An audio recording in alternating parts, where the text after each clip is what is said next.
Magandang araw mga ka-Express Info. Isang matinding laban ang nasaksihan ng mga basketball fans nang magharap ang Gilas Pilipinas at Lebanon sa Game 2 ng Second Doha Invitational Cup.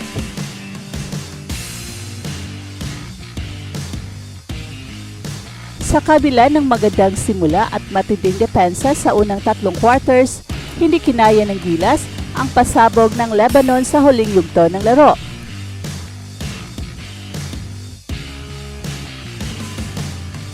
Kung saan dinomina ng Cedar ang Pilipinas 75-54. Nagsimula ang laban na dikdikan, nagpakita ng tikas at puso ang parehong kupunan.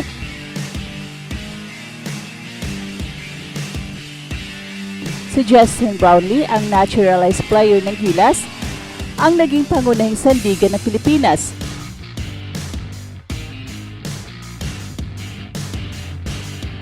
Na nagtala ng 21 points at 11 rebounds.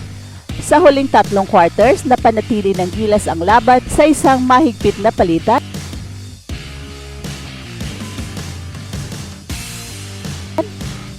Hindi hinayaang lumayo ang Lebanon.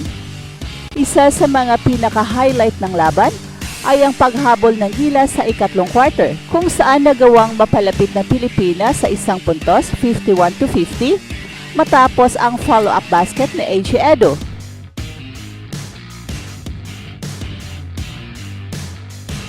Ngunit dito na nagsimulang mag-init ang Lebanon. Sa simula ng huling quarter, pinangunahan ng Lebanon ang isang napakalakas na 14-2 run sa unang 5 minuto, na naging malaking dahilan ng kanilang panalo.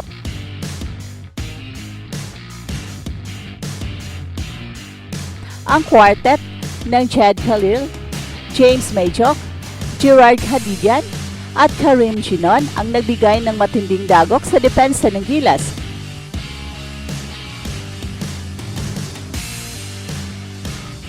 Si Khalil na nagtala ng 18 points at tumira ng 3 out of 7 mula sa 3-point line ang naging leader sa opensa ng Lebanon.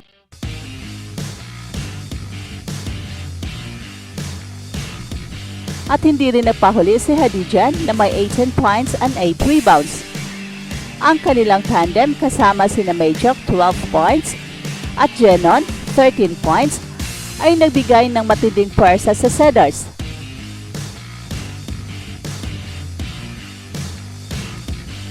Sa kabila ng pagsisikap ng Gilas, hindi nila nagawang pigilan ang pag-arangkada ng Cedars.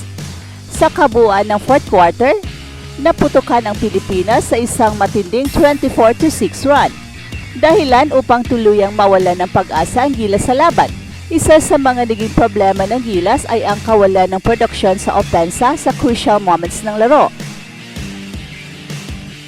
Kahit na si Justin Brownlee na naging consistent scorer sa koponan, ay hindi naka-score sa huling bahagi ng laban.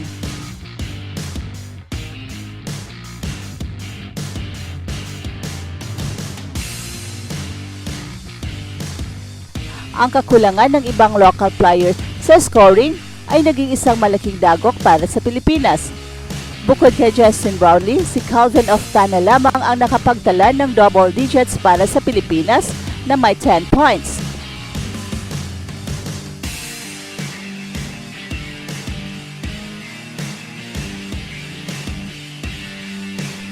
Si Scottie Thompson, bagamat may 11 rebounds, ay nakapagtala lamang ng 7 points.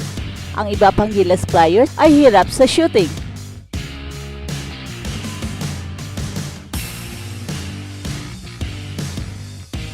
Na nagresulta sa kabuuang mababang score ng kupunan.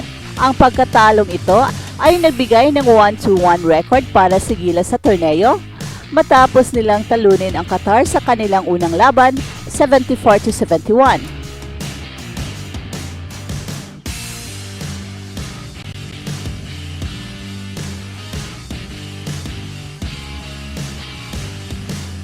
Sa laban na yon, ipinakita ng Pilipinas ang kanilang puso sa paglaban. Bumangon mula sa 11-point deficit sa third quarter upang makuha ang panalo.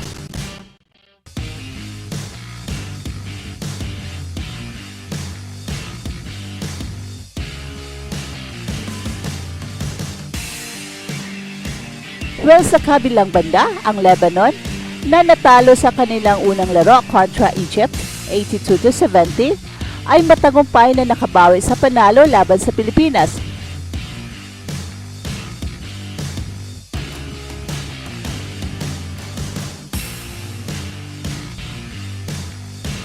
Kahit wala ang kanilang pangunahing manlalaro na sina Wael Arekzi at Omari Spellman, napatunayan ng Cedars na kaya nilang lumaban sa mataas na antas.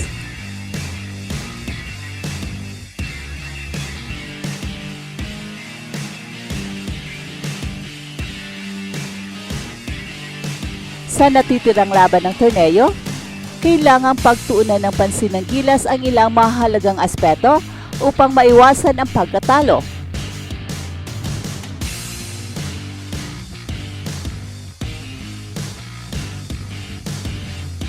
Mas matibay na opensa sa fourth quarter.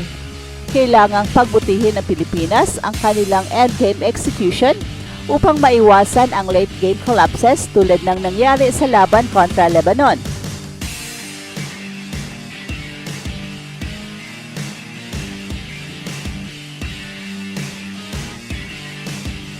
Mas malaking production mula sa local players. Malaking bagay kung makakakuha ng mas maraming puntos mula sa ibang players bukod kay Justin Brownlee.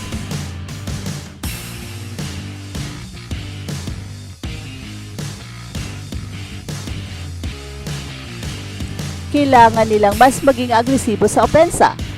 Mas matalas na depensa laban sa 3-point shooters. Naging epektibo ang Lebanon sa labas ng arc, kaya kailangang pigilan ng Gilas ang open shots mula sa kalaban.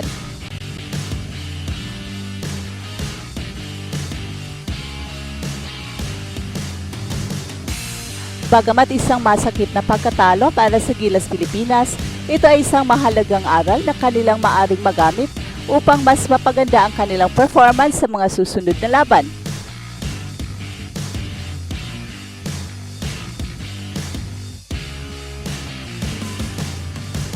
May pagkakataon pa silang bumawi sa natitirang laro ng torneo at ipakita ang tunay na kakayahan ng Philippine basketball.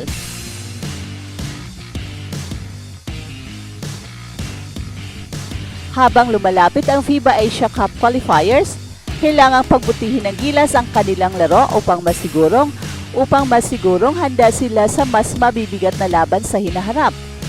Ang laban kontra Lebanon ay isang wake-up call, pero hindi ito nangangahulugang tapos na ang laban para sa Pilipinas. Tulad ng dati, asahan natin ang Gilas Pilipinas na bumangon at ipakita ang tunay na puso ng isang mandirigma sa basketball court.